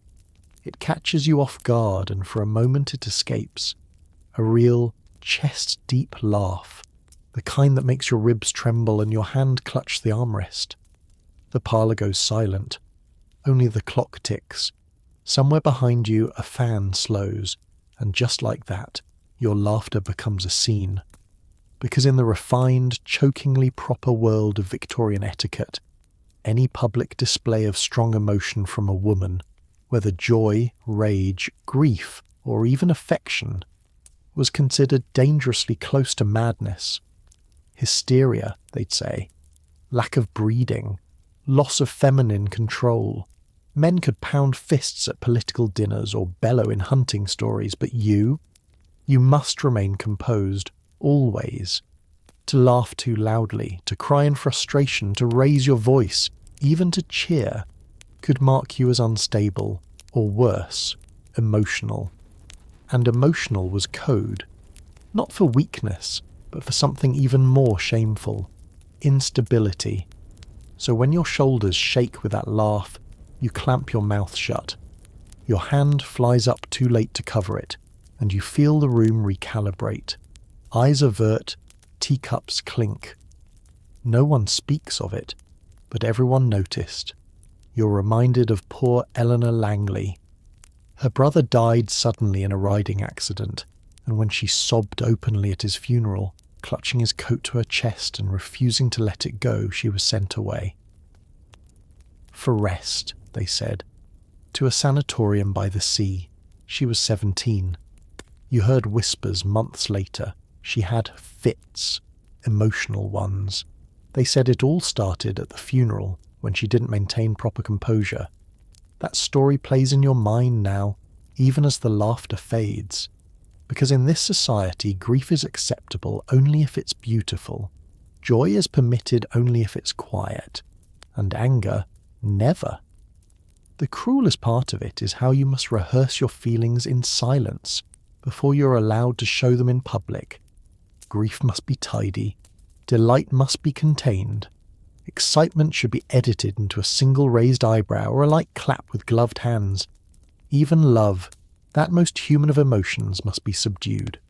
You're allowed, perhaps, a soft sigh, a downward gaze, but to cry when he proposes. Too dramatic. To beam when he enters the room. Unladylike. To run into his arms after weeks apart. That borders on vulgar.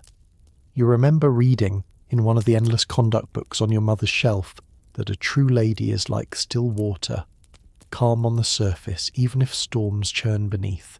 So you become an actress. You learn to disguise trembling as cold, to turn tears into coughs, to walk away when your hands start to shake. And when emotions do slip through, when your voice cracks or your breath hitches, you rush to correct it, to smile through it, to act as though nothing happened. Because the punishment isn't just embarrassment, it's reputation.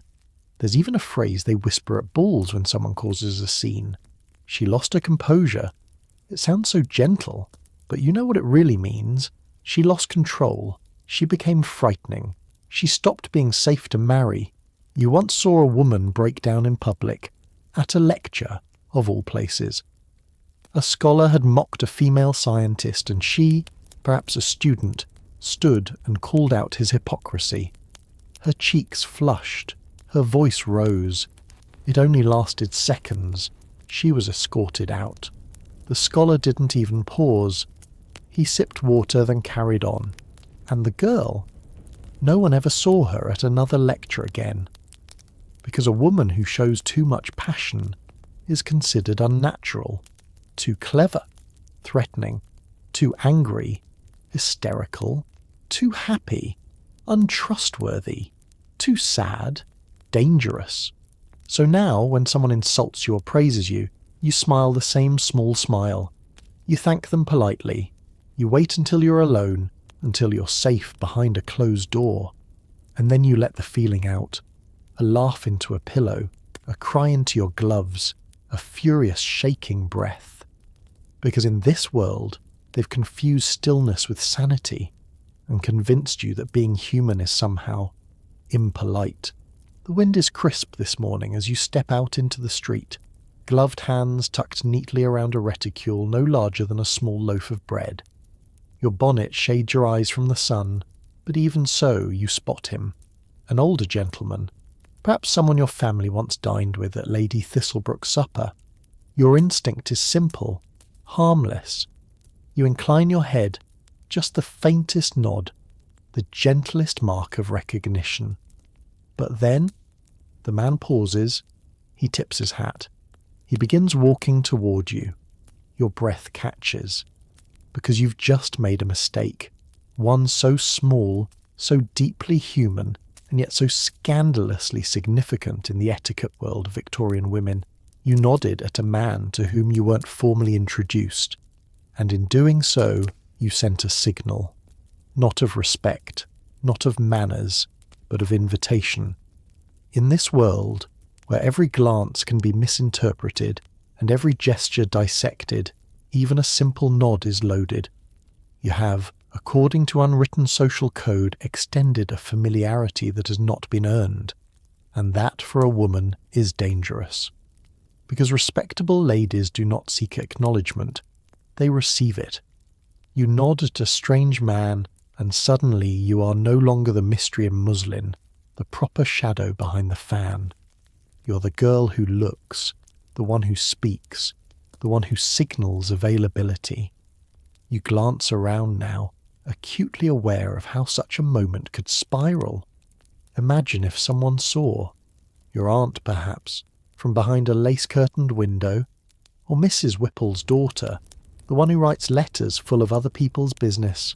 And worse, what if the man misunderstood your nod entirely? What if he followed you, or tried to speak with you again in public? Because etiquette isn't just about manners here, it's about survival. A single misstep could brand you something you are not, and society is never quick to forget. You think back to a story you overheard once, told in hushed tones by two older ladies arranging flowers at the back of the church. It was about a girl from Sussex, modest and well-bred, who once dared to smile and nod at a visiting officer while boarding a train. No words exchanged, no invitation offered, just a polite tilt of the chin. But that nod was seen by someone, then whispered to someone else. And by the time the week ended, her reputation had changed, not because of what she did, but because of how it was told. They said she was too forward, that she acknowledged a stranger, and eventually that she must have been courting him in secret. By summer, she was no longer invited to teas. By autumn, her name had quietly vanished from the guest list of a ball her mother once helped organise. Because it wasn't just the nod, it was the meaning assigned to it, and once a woman was suspected of being improper, no number of white gloves or chaperones could scrub the label off. You glance down now at your own gloved hands, and wonder how such a tiny gesture can carry so much weight. Even in the etiquette books, this rule is written obliquely, phrased in terms like decorum and modesty, as if merely acknowledging a man without permission implies some hidden intent. The logic goes like this. A nod means you recognise him. Recognition implies familiarity. Familiarity suggests history, and history, in this era, can only mean intimacy. You find it absurd, but dangerous absurdities are the ones most rigorously enforced, and so you train yourself to look through men rather than at them. If someone tips his hat, you look past his shoulder. If someone catches your eye on the promenade, you adjust your bonnet ribbon and feign distraction by a passing carriage. You become a master of avoidance as defence. Your world narrows, not because of laws, but because of suggestions sharpened into rules. Rules that say, don't speak first, don't wave, don't nod, don't be seen noticing anyone you haven't been handed by name. Because even the smallest nod can be a door, and once it opens, you may never be able to close it again. It's laundry day, and you're kneeling by the hearth, folding your underthings with the practiced precision of someone who knows that even a stocking, especially a stocking, can make or break a reputation. You reach for a pair you've never dared to wear in public. Soft crimson, delicate weave, a gift from your cousin who visited Paris and came back full of strange ideas. You remember her whispering with mischief, "In France, women wear all colours, even scarlet, and no one bats an eye. But this is not Paris, this is England, this is Victoria's world, and here the wrong colour on your ankle could stain your entire name." You tug gently at the red pair and tuck them back into the drawer, because here, even what's hidden beneath your skirts must obey the invisible rules. Stockings must be pale, white, cream, grey at most. Anything brighter hints at something indecent. In fact, to wear stockings in red, green or blue was, in some circles, to be accused of trying to imitate theatrical women. A polite way of saying prostitutes or actresses. It seems absurd now, doesn't it? That a splash of colour around the ankle could suggest a splash of colour in your character. But this was the logic of the time. Dull colours, modesty. Modesty, virtue. Virtue, marriageable.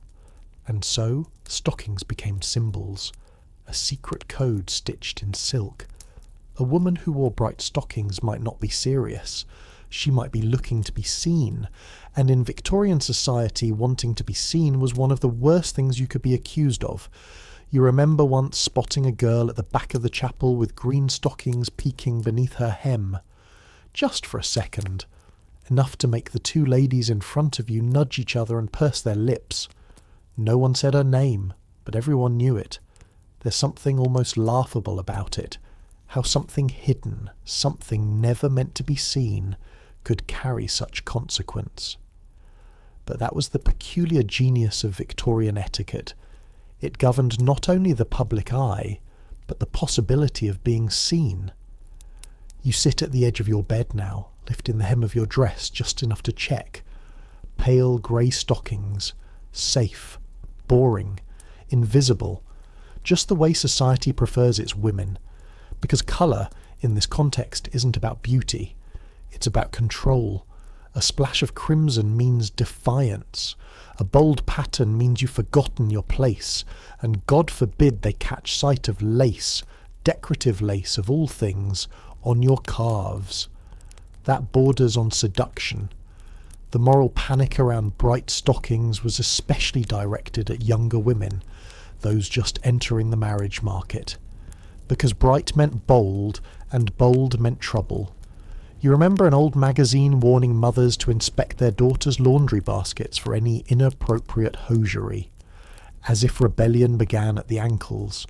There's a fringe story you once overheard at a cousin's wedding about a debutante who wore lavender stockings to a garden party. The kind of soft, delicate lavender that matched her bonnet ribbon. She thought she'd be clever, coordinated, fashion-forward.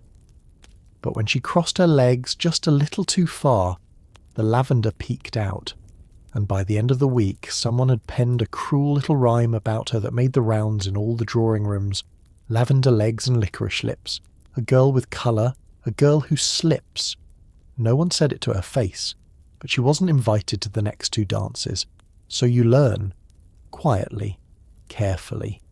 You learn that modesty isn't just about behaviour, it's a palette. And your world becomes beige, cream, washed out.